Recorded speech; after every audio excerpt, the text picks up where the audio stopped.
Law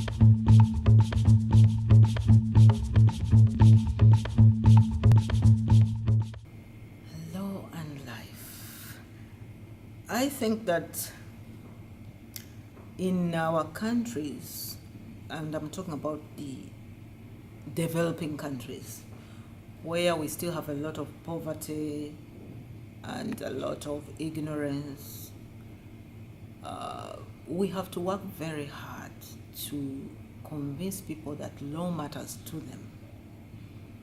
Because usually they are concerns about food, school fees, shelter, violence, which goes unaddressed, and so on. So we have a challenge to ensure that the law assists them and that the law is used as a weapon for development.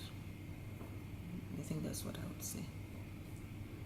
We had no sentencing guidelines apart from precedents.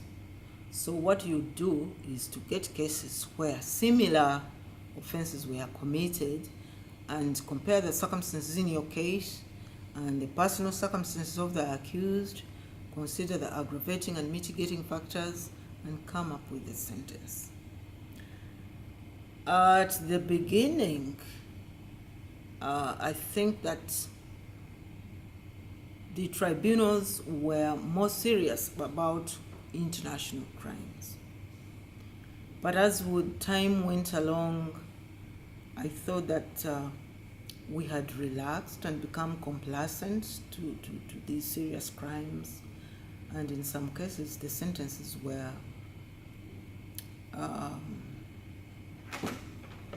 didn't fit the crime. In fact, I listened to one judgment, and my immediate comment was, he has got off lightly. And then the next thing I heard was that the appeal court, the appeal chamber, enhanced the sentence.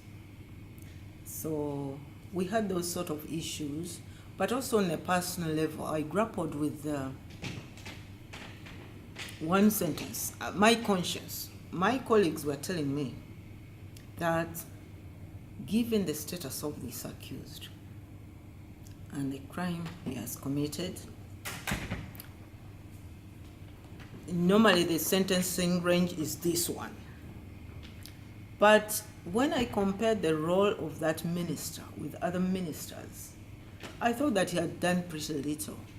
So I had wanted a lower sentence, but my colleagues said no, since he's a minister, it must be like this.